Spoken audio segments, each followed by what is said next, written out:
1995లో హైదరాబాద్ నిర్మాణ రంగంలో ప్రవేశించి అతి తక్కువ ఇన్వెస్ట్మెంట్తో 2 వ్యక్తిగత ఇళ్ల నిర్మాణం ద్వారా రియల్ ప్రస్థానాన్ని ఆరంభించి residential, commercial, IT parks, multiplex theatres ఇలా ప్రతి విభాగంలో ప్రత్యేకతను చాటి చెబుతూ 80కి పైగా ప్రాజెక్టుల్ని చేపట్టి 8,500 కంటే అధిక కస్టమర్ల ఆదరాభిమానాన్ని చూరగొని హైదరాబాద్ నిర్మాణ రంగంలో 30 ఏళ్లు పూర్తి చేసుకున్న శుభ సందర్భంగా శాంతా శ్రీరామ్ కన్స్ట్రక్షన్స్ ఎండి శ్రీ నర్సయ్య గారి special interview real talks with king Johnson.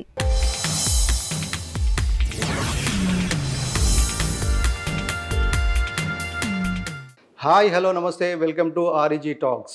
ఈరోజు మనతో పాటు ఉన్నారు హైదరాబాద్ కన్స్ట్రక్షన్ ఇండస్ట్రీలో 30 ఇయర్స్ నుంచి డిఫరెంట్ ప్రాజెక్ట్స్ చేసిన శాంతా శ్రీరామ్ కన్స్ట్రక్షన్స్ ఎండి నర్సయ్య గారు. మరి సార్ని అడిగి మనం రియల్ ఎస్టేట్ మార్కెట్ సంబంధించి వాళ్ళ జర్నీ ఎలా ఉంది, ఇంకా మార్కెట్ ట్రెండ్స్కి సంబంధించిన లేటెస్ట్ విశేషాలు తెలుసుకుందాం. నమస్తే సార్. నమస్కారం సార్. మీరు 30 ఇయర్స్ హైదరాబాద్ రియల్ ఎస్టేట్ ఇండస్ట్రీలో. So you have constructed various projects, mixed developments, residential, commercial, multiplexes, shopping malls, tech parks ఇలా. సో ఒక్కసారి వెనక్కి తిరిగి చూసుకుంటే మీ జర్నీ అసలు ఎలా స్టార్ట్ అయింది సార్? నేను మా బ్రదరు మేము బేసిక్గా 1995 కంటే ముందు ఒక రియల్ ఎస్టేట్ కంపెనీలో జాబ్ చేసేవాళ్ళము. నేను మార్కెటింగ్ చూసుకునేటోడిని. Okay sir. మా బ్రదరు కన్స్ట్రక్షన్ చూసేటోడు. 1995లో జాబ్ మానేసి ఏప్రిల్ 17, 1995లో Shanta Sriram constructions company start చేశాము ఓన్గా. ఓకే. శాంత అంటే మా అమ్మ పేరు, శ్రీరాములు అంటే మా నాన్న పేరు, ఇద్దరు పేర్లు కలిపి శాంతా శ్రీరామ్ కన్స్ట్రక్షన్స్ 95లో స్టార్ట్ చేశాము. ఇప్పటికి 30 సంవత్సరాలు కంప్లీట్ అయ్యి 31వ సంవత్సరంలోకి ఎంటర్ అవుతున్నాం. Great sir.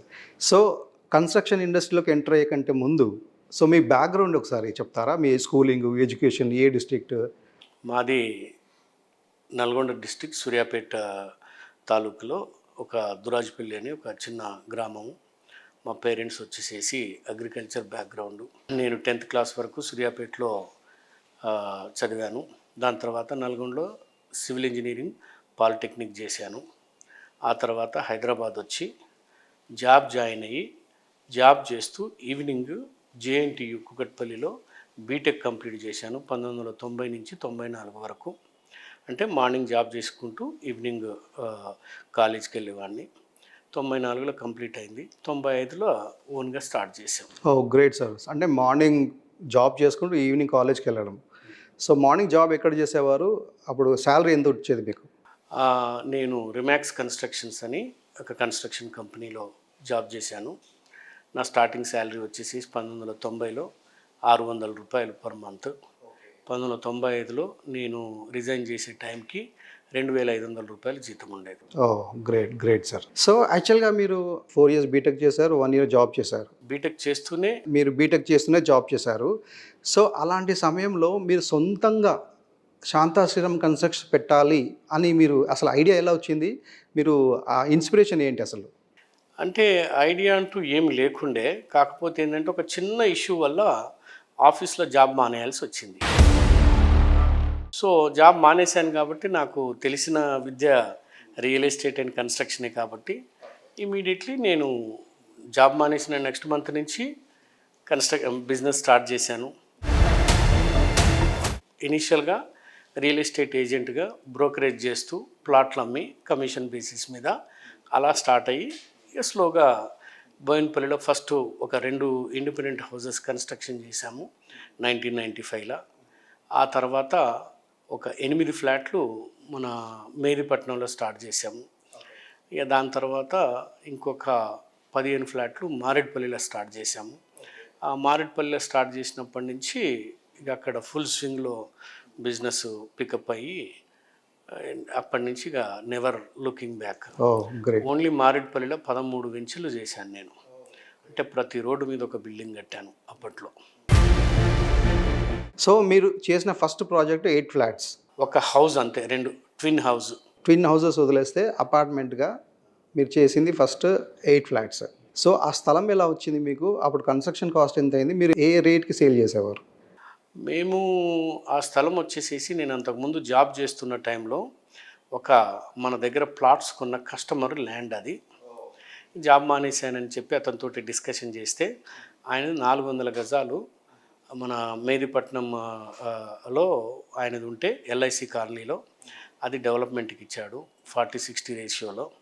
ఆ 8 ఫ్లాట్స్ కన్స్ట్రక్షన్ చేయడం జరిగింది. అప్పట్లో మేము 600 రూపీస్ పర్ స్క్వేర్ ఫీట్ అమ్మాము. 400 rupees per square feet cost of construction అయి ఉండే 600 రూపీస్ పర్ స్క్వేర్ ఫీట్కి సేల్ చేసాం. 400 rupees construction cost, sale price 600. So మీరు స్టార్టింగ్ చేసినప్పటి నుంచి కంప్లీషన్ వరకు ఎలా ఉంది, మీ ఎక్స్పీరియన్స్ ఎలా ఉంది? అంటే అప్పుడు అది కూడా ఎల్ఐసి కాలనీలో బోర్డు పెట్టగానే అమ్ముడుపోయాయి. It's a very good location. Just ఇక మనం క్వాలిటీ ఆఫ్ వర్క్ మెయింటైన్ చేస్తూ ఫాస్ట్గా విదిన్ 1 ఇయర్లో కంప్లీట్ చేసి హ్యాండ్ ఓవర్ చేసాం. దాంతో కస్టమర్లకు విపరీతమైన కాన్ఫిడెన్స్ వచ్చింది. ప్లస్ ఇంకో వెంచరు అక్కడే శ్రీరామ్ నగర్ కాలనీలో స్టార్ట్ చేసాం. అది 20 ఫ్లాట్లు. అది కూడా బోర్డు పెట్టగానే అమ్ముడుపోయినాయి మొత్తం. అంటే ఆ విధంగా మెయిన్గా కస్టమర్కి డబ్బులు వాళ్ళ మన దగ్గర ప్రాపర్టీ కొంటే అప్రిషియేషన్ చేపించే బాధ్యత మనది. వాళ్ళు తీసుకున్న టైంకి, వాళ్ళు ఆక్యుపై చేసే టైంకి మినిమం 50% అప్రిషియేషన్ రావాలి వాళ్ళకి. ఓ గ్రేట్. అంటే ఆ రేంజ్లో మనం క్వాలిటీ ఇస్తే ఆటోమేటిక్గా కస్టమర్స్ ఎక్కడికి పోరు, మనం ఎక్కడ స్టార్ట్ చేస్తే అక్కడ పర్చేజ్ చేస్తారు. సో అప్పుడు ఏంటంటే మీరు డిమాండ్ ఎక్కడైతే ఉందో, రిక్వైర్మెంట్ ఎక్కడైతే ఉందో అక్కడే మీరు చేసేవారు. అవును. సో మీరు బోర్డు పెట్టగానే అన్ని సేల్స్ అయిపోయాయి. విదిన్ 2-3 మంత్స్లో ఫ్లాట్ సేల్ అయిపోయాయి. సో వాళ్ళు కన్స్ట్రక్షన్ కంప్లీట్ అయిన తర్వాత వాళ్ళ ఫీలింగ్స్ ఎలా ఉంటాయి? విపరీతమైన ఆనందం, వాళ్ళది అప్రిషియేషన్ అయిపోయింది. ప్లస్ మంచి కన్స్ట్రక్షన్ చేసి ఇచ్చాము, క్వాలిటీ బాగున్నది, వాళ్ళని ఇన్వాల్వ్ చేస్తూ కంప్లీట్ చేసేవాళ్ళం. దాంతో they were very happy and very friendly and never వాళ్ళు కస్టమర్స్గా మనం బిల్డర్స్గా ట్రీట్ చేసే సిచ్యువేషనే లేకుండే. అది యాజ్ అ ఫ్యామిలీ మెంబర్స్గా they were very happy that they have purchased from Shanta Sriram. అలా మీరు ఫస్ట్ టైం ప్రాజెక్ట్ చేసిన కస్టమర్స్ అందరూ ఇప్పుడు మీతో ఉన్నారా? ఇప్పుడు కూడా ఇన్వెస్ట్మెంట్ చేస్తున్నారు, ఇప్పుడు కూడా వాళ్ళ టచ్లో ఉన్నారు. 25 ఏళ్ల కింద కొన్న కస్టమర్స్ ఇప్పుడు కూడా పర్చేజ్ చేస్తున్నారు. That is the success of your company.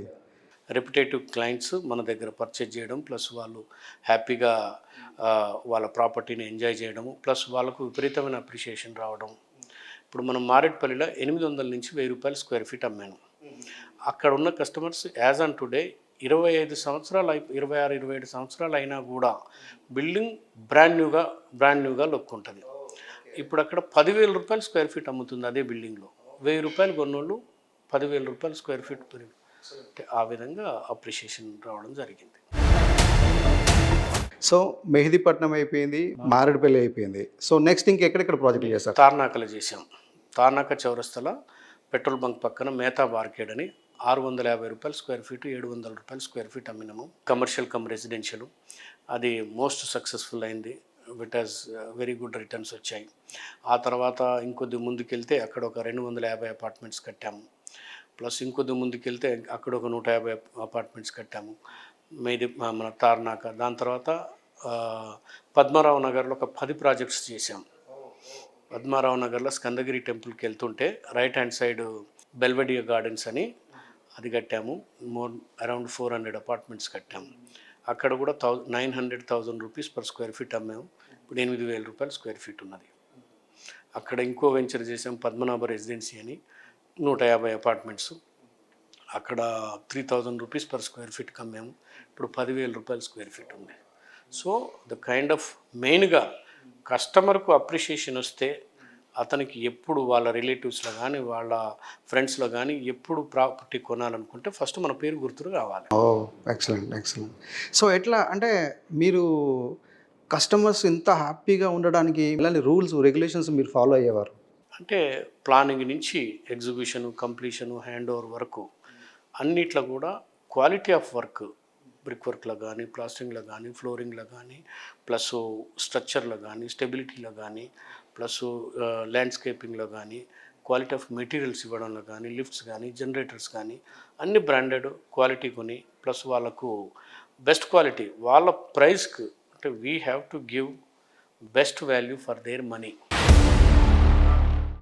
అది ఇచ్చినన్ని రోజులు మన కన్స్ట్రక్షన్కి డోకా ఉండదు, ప్లస్ కస్టమర్స్ పర్చేజ్ చేస్తారు. సో అఫోర్డబుల్ లగ్జరీ అనే సెగ్మెంట్లో మీరు ఒక కొత్త ట్రెండ్ క్రియేట్ చేశారు. 86 జీవో రాకముందు కన్స్ట్రక్షన్ ఇండస్ట్రీ ఒక రకంగా ఉండేది, 86 జియో వచ్చిన తర్వాత ఇంకో రకంగా మారింది. అంటే మోర్ ట్రాన్స్పరెన్సీ, మోర్ క్రెడిబిలిటీ అనేది క్రియేట్ అయింది మార్కెట్లో. సో 86 జియో వచ్చిన తర్వాత మీరు చేపట్టిన మేజర్ ప్రాజెక్ట్స్ ఏంటి సార్? శాటిలైట్ టౌన్షిప్ కట్టాము, 600 అపార్ట్మెంట్స్. అక్కడ 700 రూపాయలు స్క్వేర్ ఫీట్ నుంచి 2000 రూపీస్ పర్ స్క్వేర్ ఫీట్కి అమ్మాము. ఇప్పుడు 7 నుంచి 8,000 రూపాయలు స్క్వేర్ ఫీట్ ఉంది.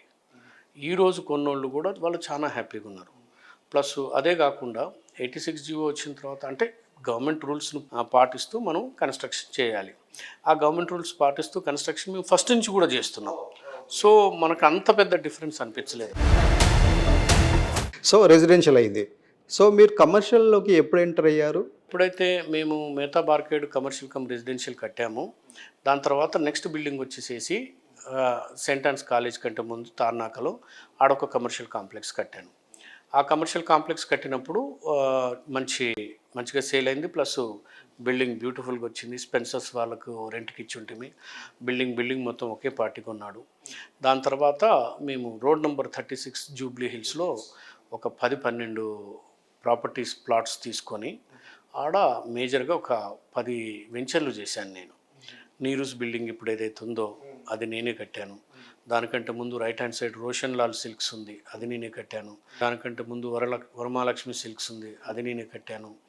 ప్లస్ పెద్దమ్మ టెంపుల్ మెట్రో స్టేషన్ పక్కన తనిష్క్ షోరూమ్ ఉంది, అది నేనే కట్టాను.